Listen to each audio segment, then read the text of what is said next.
We are back and better than ever. It is Everett O'Neill. I'm Mike Mercado. We are the two nerds of a feather podcast, and it is Wrestlemania weekend, a stupendous Wrestlemania weekend, a two-night event, the biggest night in sports and entertainment and professional wrestling. And we are here to make our predictions as the reigning, defending, undisputed predictions champion, defends my title in the grandest stage of them all, WrestleMania weekend. But before we get to all that, we got to talk about the WrestleMania pre-show that we didn't know we were going to get, and that was at the Academy Awards. And it is something that it's such a bummer because so many of us love Chris Rock and Will Smith, and it's such a bummer because movies like Coda didn't get the love that they deserve. Questlove didn't get the love that he deserved. There were so many bad things to it beyond just the joke, the smack, and the aftermath. We know Will Smith has now, as of this recording of the Two Nerds of a Feather podcast, has resigned from the Academy. We've heard about they were thinking of pressing charges. Chris Rock didn't want that. The Academy wanted him to be removed. They didn't want that. This was such a story that shook the entire world. And us being in the media industry and you in the greatest market in the world, Chicago IL, Everett, you were able to you're in the middle of the entertainment world, Bodie, and seeing how this was all breaking down. So your thoughts the night of Will Smith winning his first Academy Award, after he probably should have won maybe for Ali in Pursuit of Happiness, one of those two, wins for King Richard. Fine movie, great performance. Knowing that he was the odds-on favorite to win the damn thing. Has that reaction, your thoughts from the Oscar, the Academy night, and the fallout from the slap around the world of Will Smith on Chris Rock? You know, like many people, I think we all were wondering if it was a work, if we were going to use wrestling terms, like were we getting worked? And then slowly but surely we realized oh, that was legit. And so when that happened, it was a shocker, that, Will Smith, the most beloved man in Hollywood, the most likable guy in Hollywood for since we were babies, just, kind of went off. And it made me think about this Jadakiss song from back in the early 2000s called Why. And there was a line in there where he had asked, why did Halle Berry have to show her titties to win an Oscar? And why did Denzel have to be crooked before he took it? And then all I just could think about, if he did an update, why did Will Smith have to tarnish his image just to finally get an Oscar? He finally had to turn heel to get the Oscar. And, it even overshadowed, him finally getting his moment. And I've had so many discussions and conversations about it, with different people. And I don't agree with what Will Smith did. I don't think he should have slapped him. I don't even think he should have had the outburst that he had. If it was me, I wouldn't have done it that way. But I'm also not Will Smith. But as just someone who's really a huge advocate for nonviolence, whether, physical or even in communication, I wouldn't have done that. I'm not saying he was wrong because I can't tell anyone how to react to a joke and how it's being received. Not even going to tell Chris Rock that he's wrong because I don't know if he knew that she had alopecia. And I know a lot of people like to do the whole, it's just a joke. And if you can't take a joke, you shouldn't be there. But I had a hot take that I was going to get off on social media. And I figured I would wait till I get here to do it because I hate when people like to do the whole it was a joke, just put everything under the banner of it was a joke as if that gives you immunity.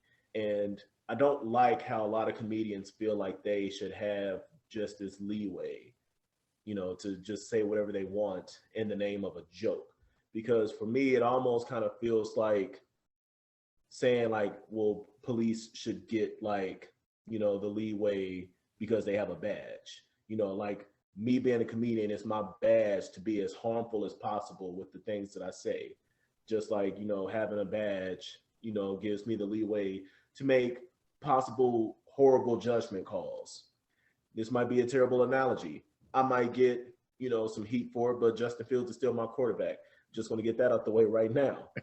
But like, I just don't like the whole, like, comedians should be comedians, because like they're still, like they're not absolved from being held accountable for their choices. They're not above being critiqued. And like just seeing like freaking Kathy Griffin, talk about, do I have to worry about someone coming up on stage and like the middle of Delaware and slapping me? Like, girl, didn't you like, weren't you on the cover of a magazine with a beheaded Donald Trump and people were coming for you? Like, you should know about consequences. Like, no, it should, like, words should never lead to a slap, but still there should be like a level of, responsibility for the things that you say. And perhaps maybe Will probably should have, wait until after like the party or something. But I get in that moment, like the disrespect was public. So why not be, called out in public either? I get that argument too.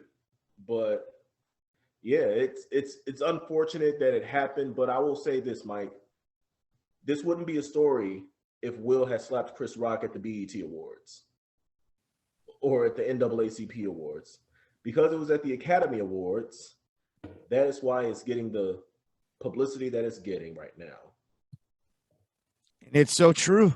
It's so true. And it's something that we all know that there's a racial undertone to this entire story. And it's just the reality of the world.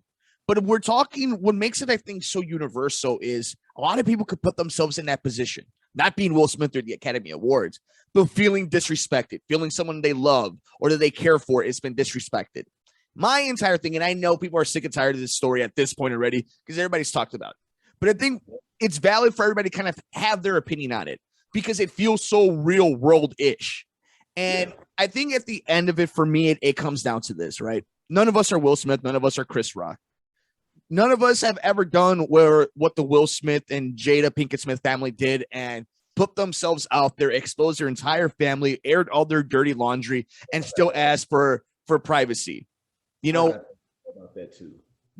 And that to me is one thing of it, right? Again, I don't think that deserves paparazzi to be right up in their grills and for them to not have any type of privacy. But that idea of, well, now is the limit.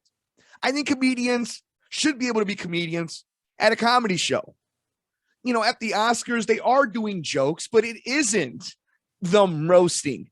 If you go to a Dave Chappelle show, you go to a Chris Rock show, and they're making fun of you, you paid to get heckled and to have that experience at a comedy show. And I have empathy for people who do have alopecia. I don't have to like everything Jada's done. I can like everything Jada's done. I can also have empathy to be like, there are actual people out there that suffer from that. And I know Black women and their hair, and it's crazy enough, Chris Rock produced and made that documentary about the importance of women and Black hair and how important it is to the culture. So this is what I'm saying. It's such an interesting dynamic. It's beyond just Will Smith smacking Chris Rock. There's so much behind this: infidelity, sex, stardom, racial issues, white America, the peak, the pinnacle of glitz and glamour of Hollywood. That's why this story. And it's a person, we were talking about this off mic. People think he's somebody soft. People thought Will Smith is soft. That's the issue. It's been funny seeing people, because I was talking to my dad about it. He was like, what do you think Will would have done if it was like someone else? And I'm like, in those moments, like, first of all, Will Smith is like 6'2", 200 plus. From West Philly.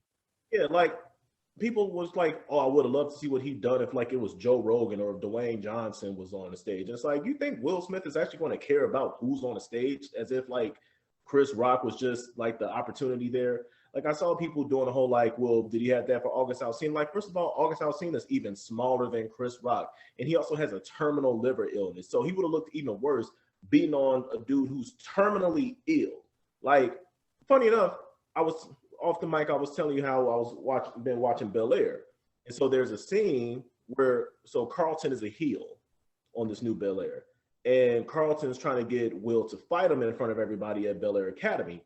And like Will had to stop and think to himself, like, you know, like when it comes to this fight, if I lose, I lose. But even if I win, I lose. And so like Will's going to lose regardless, even if he did fight August Alsina. And this is what I want to go back to, because people keep on bringing up August Alsina and like infidelity, but it also tells me that people weren't actually paying attention if they did watch the Red Table Talk, because they were, can I curse? Absolutely, it's your show. They were fucking broken up. They weren't together. They were done. And so the relationship that she had with August Alsina was a relationship with someone because she thought it was over between those two. She was doing her thing. Will was doing his thing. No one was cheating on anybody. It was a relationship that was kept private, and then the story resurfaced, and then they had to address it because everyone wanted to talk about it. They were past it. But people just want to keep hearing about entanglements, you know, because that was the buzzword to use. But like, they were broken up. But people, you can't let the truth get in the way of an entertaining story or people's talking points, but they were broken up. Now, I think this is funny because in pop culture, we were on a break, right? Like, that was a huge thing in Friends. Yeah. And as a married man, newly married, just celebrating our 6-month anniversary, I can see how America, especially America, the prudence of America, even if you were on a break, it was a breakup. You guys didn't know you'd get back together. The fact that you did end up back together as the next partner. And again, it's a young man. It's scandalous because of how young he is. Like, that's what this has all come down to. And it's our society in this country. But this is a interesting conversation. We could talk about this forever. This may not be the last time we talk about this, but I just wanted to give us that opportunity because I think it's more than just, oh my gosh, did you see Chris Rock got smacked by Will Smith? Isn't that a crazy moment? I think the reason why it's such a polarizing moment beyond just that is everybody can take something else from it. And everybody has a personal entanglement with this issue, whether it's the people you like, dislike, or you take it personally one way or another. And I think it sucks because Will Smith deserved a night of people celebrating how great he is as an actor. Chris Rock's a funny comedian, whether you like him or not. He's one of the top tier comedians. And we didn't talk about Coda. Questlove didn't get his love. We aren't talking about Encanto. We're not talking about Regina King and Wanda Sykes and Amy Schumer. We're not talking about any of that stuff. We're talking about this. So we don't have to talk about Amy Schumer either. Yeah, or Bruno, but that's a different story. Everitt, any final thoughts of this crazy story? We'll come back to it if anything else breaks. But I'm glad we were able to talk some of this out. Well, it's WrestleMania weekend, but it's also Grammy weekend, and so hopefully we will get the Men in Black flashy thingy and just forget about all that happened last week. And yes, I did make a Will Smith reference on purpose. Buenvenidos, Ami. So everybody, please let us know your thoughts. How did you react? How did you take? How long have you been talking about it? Was it the main talking point come Monday morning at work, at school? We're on Twitter at Mercado Airwaves.